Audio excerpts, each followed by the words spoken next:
പലപ്പോഴും പല കാര്യങ്ങളിൽ നമുക്ക് തെറ്റിദ്ധാരണകൾ സംഭവിക്കാറുണ്ട്. സോറി, എനിക്ക് ഫ്ലാറ്റ് മാറിപ്പോയതാ. കുട്ടി കരിക്കും. പറക്കും തളികയിലെ നായികയാണ് ബസ് ഓടിക്കുന്നതെന്നും വൈറസിലെ കാഷ്വാലിറ്റി റൂം ഒറിജിനൽ ആണെന്നും കണ്ണും നട്ട് കാത്തിരുന്നു എന്ന പാട്ട് ഇന്ദ്രൻസ് പാടിയതാണെന്നുമൊക്കെ ഒരു കാലത്ത് നമ്മൾ വിശ്വസിച്ചിരുന്നു. എന്നാൽ ഇതെല്ലാം നമ്മുടെ തെറ്റിദ്ധാരണകളായിരുന്നുവെന്ന് ഒരു വീഡിയോയിൽ മുൻപ് കൃത്യമായി പറഞ്ഞിരുന്നു. അങ്ങനെയാണെങ്കിൽ സിനിമയ്ക്കുള്ളിൽ നമ്മൾ ശരിയാണെന്ന് വിശ്വസിച്ച ചില തെറ്റിദ്ധാരണകളെ കുറിച്ചാണ് പറയാൻ പോകുന്നത്. അതുകൊണ്ട് വീഡിയോ പൂർണ്ണമായി കാണാൻ ശ്രമിക്കുക. നിങ്ങളുടെ അഭിപ്രായങ്ങൾ കമന്റ് ബോക്സിൽ രേഖപ്പെടുത്തുകയും ചെയ്യുക. 2000-ൽ പുറത്തിറങ്ങിയ തമിഴ് സിനിമയാണ് കണ്ടുകൊണ്ടേൻ. മമ്മൂട്ടിയും അജിത്തും ഐശ്വര്യ റായിയും ഉൾപ്പെടെ ഒരുപാട് വലിയ താരനിര സിനിമയിലുണ്ടായിരുന്നു. എന്നാൽ പറയാൻ പോകുന്നത് നമ്മൾ തെറ്റിദ്ധരിച്ച സിനിമയിലെ ഒരു പാട്ടിനെ കുറിച്ചാണ്. സിനിമയിൽ അജിത്തും തബുവും ഒരുമിച്ച് അഭിനയിച്ച ഒരു പാട്ടാണ് എന്നെ സൊല്ല പോകിറ എന്ന സൂപ്പർ ഹിറ്റ് ഗാനം. ഈ പാട്ട് എഴുതിയിരിക്കുന്നത് വൈരമുത്തുവാണ്.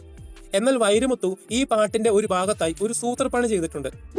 ഈ സിനിമയിൽ 2 നായികമാരാണുള്ളത്, ഐശ്വര്യ റോയും തബുവും. ഐശ്വര്യ റോയ്ക്ക് തബുവിനേക്കാൾ കൂടുതൽ സ്റ്റാർഡം ഉള്ളതുകൊണ്ട് തബു സിനിമയിൽ സെക്കൻഡ് കാറ്റഗറിയാണ്. എന്നാൽ ഗാനരചയിതാവായ വൈരമുത്തുവിന് തബുവിനോട് ഒരു ചെറിയ ഇഷ്ടം ഉണ്ടായിരുന്നു. ആ ഇഷ്ടം എന്നെ സൊല്ല പോകിറ എന്ന പാട്ടിന്റെ വരിയിൽ അദ്ദേഹം ആരും അറിയാത്ത രീതിയിൽ എഴുതുകയും ചെയ്തിട്ടുണ്ട്. ഈ പാട്ടിൽ തബുവാണ് അഭിനയിക്കുന്നതെങ്കിൽ പോലും ഐശ്വര്യ റായിയെ കളിയാക്കിക്കൊണ്ട് വൈരമുത്തു ചില വരികൾ എഴുതിയിട്ടുണ്ട്.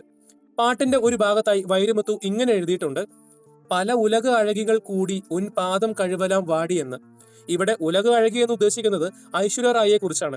കാരണം 1994-ൽ ഐശ്വര്യ റോയ്ക്ക് ഉലക അഴകി പട്ടം അഥവാ മിസ് വേൾഡ് പട്ടം ലഭിച്ചിരുന്നു. അതുമാത്രമല്ല, ഫെയിമിന്റെ അടിസ്ഥാനത്തിൽ തബുവിനേക്കാൾ കൂടുതൽ പ്രാധാന്യം ഐശ്വര്യ റോയ്ക്ക് ആയതുകൊണ്ട് ഉലക അഴകിയായ ഐശ്വര്യ റായ് ഉണ്ടെങ്കിൽ പോലും അവരുടെ കൂടെ നിന്റെ കാല് കഴുകാനും നിനക്ക് യോഗ്യതയുണ്ട് എന്ന രീതിയിലാണ് വൈരമുത്തു ഗാനം എഴുതിയിട്ടുള്ളത്. എന്നാൽ ഒരു കാലത്ത് ഈ പാട്ട് കേട്ടപ്പോൾ പാട്ടിന്റെ വരിയിൽ ഇത്തരത്തിലൊരു സംഭവം ഉണ്ടായിരുന്നെന്ന് നമുക്കറിയില്ലായിരുന്നു. ഇതൊരു സാധാരണ പ്രണയഗാനമാണെന്ന് നമ്മൾ എല്ലാവരും തെറ്റിദ്ധരിച്ചിരുന്നു. മറ്റൊരു സിനിമയാണ് 2023-ൽ പുറത്തിറങ്ങിയ രജനീകാന്ത് സിനിമയായ ജയിലർ. സിനിമയിൽ രജനീകാന്തിന് ഹൈപ്പ് കൊടുക്കുന്നതിന് വേണ്ടി സംഗീത സംവിധായകനായ അനിരുദ്ധ് ഒരു മാസ് BGM ഉണ്ടാക്കുന്നുണ്ട്.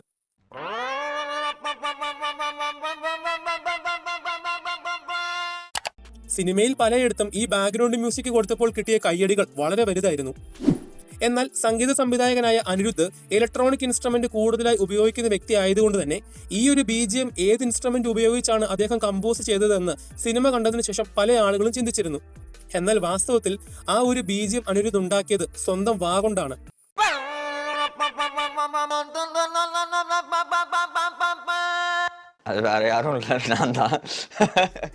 അതുകൊണ്ട് തന്നെ ഇതൊരു ഇൻസ്ട്രുമെന്റ് ഉപയോഗിച്ച് കമ്പോസ് ചെയ്ത ബാക്ക്ഗ്രൗണ്ട് മ്യൂസിക് ആണെന്ന് സിനിമ കണ്ടപ്പോൾ പല ആളുകളും തെറ്റിദ്ധരിച്ചിരുന്നു. 1970-ൽ പുറത്തിറങ്ങിയ KS സേതുമാധവൻ സിനിമയായിരുന്നു അരനാഴിക നേരം. സിനിമയിൽ കാണിക്കുന്ന ഒരു ഗാനമായിരുന്നു സമയാമം രഥത്തിൽ ഞാൻ സ്വർഗയാത്ര ചെയ്യുന്നു എന്നത്. പൊതുവെ നമ്മുടെ നാടുകളിൽ ചരമഗീതമായിട്ടാണ് ഈ പാട്ടുകൾ ആളുകൾ പാടുകയും ഉപയോഗിക്കുകയും ചെയ്യുന്നത്. അതുമാത്രമല്ല, ഇന്ന് വരെയുള്ള മലയാള സിനിമകളിൽ ആരെങ്കിലും മരിക്കുമ്പോൾ ചരമഗീതമായി കാണിക്കുന്നതും ഇതേ പാട്ട് തന്നെയാണ്. എന്നാൽ വാസ്തവത്തിൽ ഇതൊരു ചരമഗീതമല്ല. 1897-ൽ കേരളത്തിലേക്ക് വന്ന ജർമ്മൻ മിഷനറിയായ വോൾബർട്ട് നാഗേലാണ് ഈ പാട്ട് എഴുതിയത്. എന്നാൽ ഈ പാട്ട് പ്രത്യാശയുടെ ഗാനം അഥവാ സമാധാനത്തിന്റെയും സന്തോഷത്തിന്റെയും പ്രതീകമായിട്ടാണ് അദ്ദേഹം എഴുതിയത്. അരനാഴിക നേരം എന്ന സിനിമയിലും ഈ പാട്ട് ഒരു ചരമഗീതമായിട്ടല്ല കാണിക്കുന്നത്. എന്നാൽ പിറ്റേ വർഷമായ 1971-ൽ മഹാനടനായ സത്യൻ മാഷ് മരണപ്പെട്ട സമയത്ത് അവിടെ ചരമഗീതമായി ഉപയോഗിച്ചത് ഈ പാട്ടായിരുന്നു. അതിനുശേഷമാണ് പിന്നീട് മലയാള സിനിമകളിൽ ഇന്ന് വരെ ഈ പാട്ട് ഒഫീഷ്യൽ ചരമഗീതമായി ഉപയോഗിക്കാൻ തുടങ്ങിയത്. 127ഓളം വർഷങ്ങൾക്ക് മുൻപ് വോൾബർട്ട് നാഗേൽ എഴുതിയ ഈ പാട്ടിന്റെ വരികളിൽ ചില ഭാഗത്ത് മാറ്റം വരുത്തിയ ശേഷമാണ് G. ദേവരാജൻ മാഷ് സിനിമയിൽ ഈ പാട്ട് ചിട്ടപ്പെടുത്തിയത്. എന്തൊക്കെയാണെങ്കിലും ഈ പാട്ട് ഒരു ചരമഗീതമാണെന്ന് വിശ്വസിച്ചിരുന്നവരായിരുന്നു നമ്മളെല്ലാവരും. അതുമാത്രമല്ല, ഇന്ന് കേരളത്തിലെ ഒട്ടുമിക്ക എല്ലാ ക്രിസ്ത്യൻ പള്ളികളിലും കേൾക്കുന്ന ചില ഗാനങ്ങളെല്ലാം വോൾബർട്ട് നാഗേൽ എഴുതുകയാണ്. മറ്റൊരു സിനിമയാണ് 2005-ൽ പുറത്തിറങ്ങിയ മോഹൻലാൽ സിനിമയായ നരൻ. സിനിമയിൽ മുള്ളൻകൊല്ലി വേലായുധൻ കുത്തിയൊലിച്ചു വരുന്ന പുഴയിൽ ചാടി നീന്തി വളരെ കഷ്ടപ്പെട്ട് വലിയൊരു മരത്തെ പിടിച്ചെടുക്കുന്നുണ്ട്. വലിയ ഒഴുക്കുള്ള പുഴയിൽ ചാടി നീന്തുന്നത് ബുദ്ധിമുട്ടുള്ള സംഗതിയാണ്. എന്നാൽ അതിലേറെ ബുദ്ധിമുട്ടാണ് ഒഴുകി വരുന്ന മരത്തെ പിടിച്ചെടുക്കുക എന്നുള്ളത്. എന്നാൽ സിനിമ കണ്ട സമയത്ത് അത്രയും വലിയ മരത്തെ എങ്ങനെയാണ് മോഹൻലാൽ പിടിച്ചത് എന്ന് നമ്മൾ ഒരുപാട് ചിന്തിച്ചിട്ടുണ്ട്. എന്നാൽ വാസ്തവത്തിൽ അത് യഥാർത്ഥ മരമായിരുന്നില്ല. പകരം ഫൈബർ കൊണ്ടുണ്ടാക്കിയ ഒരു മരമായിരുന്നു. എന്നാൽ വെറുതെ ഫൈബർ കൊണ്ട് ഉണ്ടാക്കിയ മരം വെള്ളത്തിൽ ഇളകി മറിയാനുള്ള സാധ്യത വളരെ കൂടുതലായിരുന്നു. ഈ ഒരു പ്രശ്നം പരിഹരിക്കുന്നതിന് വേണ്ടി അവർ ചെയ്തൊരു തന്ത്രമായിരുന്നു പെട്രോളിയം ടാങ്കറിന്റെ സ്ട്രക്ചർ പോലെ ഫൈബർ മരത്തിന്റെ ഉള്ളിൽ പല ലെയറുകൾ ഉണ്ടാക്കി അതിൽ പകുതി വെള്ളം നിറയ്ക്കുക എന്നുള്ളത്. അങ്ങനെയാകുമ്പോൾ മരം വെള്ളത്തിൽ ഇളകി താഴ്ന്നു പോകാതെ യഥാർത്ഥ മരത്തെ പോലെ പ്രവർത്തിക്കുമായിരുന്നു. എന്നാൽ ചെറുപ്പകാലത്ത് നമ്മൾ ഈ സിനിമ കാണുമ്പോൾ അതൊരു യഥാർത്ഥ മരമായിരുന്നു നമ്മൾ തെറ്റിദ്ധരിച്ചിരുന്നു. എന്നാൽ കാര്യം എന്തൊക്കെയാണെങ്കിലും ഫൈബർ മരമാണെങ്കിൽ പോലും കുത്തിയൊലിക്കുന്ന പുഴയിൽ ചാടി അഭിനയിക്കുക എന്നുള്ളത് വലിയ ശ്രമകരമായ സംഗതിയായിരുന്നു. 1987 പുറത്തിറങ്ങിയ ജെസ്സി സിനിമയാണ് നീ എത്ര ധന്യ. സിനിമയിൽ ONV കുറുപ്പ് എഴുതിയ വളരെ മനോഹരമായ ഒരു ഗാനമാണ് അരികിൽ നീ ഉണ്ടായിരുന്നെങ്കിൽ എന്ന് ഞാൻ ഒരുമാത്രം വെറുതെ നനച്ചു പോയി എന്നത്. ഐ മിസ് യു എന്ന ഇംഗ്ലീഷ് വാക്കിന് ONV നൽകിയ മനോഹരമായ മലയാളം അർത്ഥമായിരുന്നു ഇത്. കഴിഞ്ഞ 37 വർഷമായി മലയാളത്തിലെ ഏറ്റവും മികച്ച റൊമാൻറ്റിക് ഹിറ്റുകളിൽ ഒന്നായിട്ട് ആളുകൾ കണ്ടിരുന്ന പാട്ടാണ് അരികിൽ നീ ഉണ്ടായിരുന്നെങ്കിൽ എന്ന് ഞാൻ എന്ന ഈ ഗാനം. പ്രണയിക്കുന്ന ആളുകൾ ഏറ്റവും കൂടുതൽ പാടി നടന്നിരുന്നതും ഈ ഒരു ഗാനം തന്നെയാണ്. എന്നാൽ നിങ്ങൾക്കറിയാമോ, വാസ്തവത്തിൽ ഇതൊരു പ്രണയഗാനമല്ല.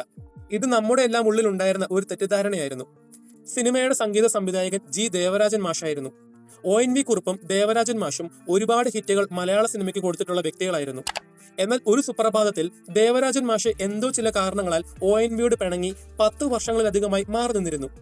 ദേവരാജൻ മാഷിന്റെ പിണക്കം മാറാൻ വേണ്ടി ONV കുറുപ്പ് ദേവരാജൻ മാഷിനെ മനസ്സിൽ കണ്ട് എഴുതിയ ഗാനമായിരുന്നു അരികിൽ നീ ഉണ്ടായിരുന്നെങ്കിൽ എന്ന് ഞാൻ എന്നത്. എന്നാൽ പിന്നീട് സിനിമകളിൽ ഈ പാട്ട് കാണിച്ച രീതിയും മറ്റും കണക്കിലെടുത്ത് ഇതൊരു പ്രണയഗാനമാണെന്നും പ്രണയിക്കുന്ന രണ്ട് വ്യക്തികൾ തമ്മിൽ പറയുന്ന സംഭാഷണമാണ് ഈ പാട്ടിലുള്ളത് എന്നും ആളുകൾ തെറ്റിദ്ധരിക്കാൻ തുടങ്ങി. 2019 പുറത്തിറങ്ങിയ മലയാള സിനിമയാണ് മാമാങ്കം. പണ്ട് കാലങ്ങളിൽ നടന്നിരുന്ന മാമാങ്കം ബിഗ് ബജറ്റിൽ സിനിമയായി കാണാൻ പ്രേക്ഷകർക്ക് ആ സമയത്ത് ആകാംക്ഷയുണ്ടായിരുന്നു. എന്നാൽ പ്രേക്ഷകർക്ക് സംഭവിച്ച വലിയൊരു തെറ്റിദ്ധാരണയെക്കുറിച്ചാണ് പറയാൻ പോകുന്നത്. മാമാങ്കം ഹിസ്റ്ററി ഓഫ് ബ്രേവ് എന്ന പേരിൽ വലിയ ഹൈപ്പോട് കൂടിയാണ് സിനിമയിലെ ക്യാരക്ടർ പോസ്റ്ററുകളെല്ലാം പ്രത്യേകം ഡിസൈൻ ചെയ്ത് അവർ പുറത്തുവിട്ടിരുന്നത്. എന്നാൽ പറയാൻ പോകുന്നത് സിനിമയുടെ ഫസ്റ്റ് ലുക്ക് പോസ്റ്ററിനെ കുറിച്ചാണ്. സാധാരണ ഒരു സിനിമയുടെ പോസ്റ്ററിൽ സിനിമയ്ക്കുള്ളിൽ സംഭവിക്കുന്ന പ്രകമ്പനം കൊള്ളിക്കുന്ന സീനുകളെല്ലാം ചേർത്ത് വെച്ച് ഒരു പോസ്റ്റർ ഉണ്ടാക്കിയെടുക്കാറാണ് പതിവ്.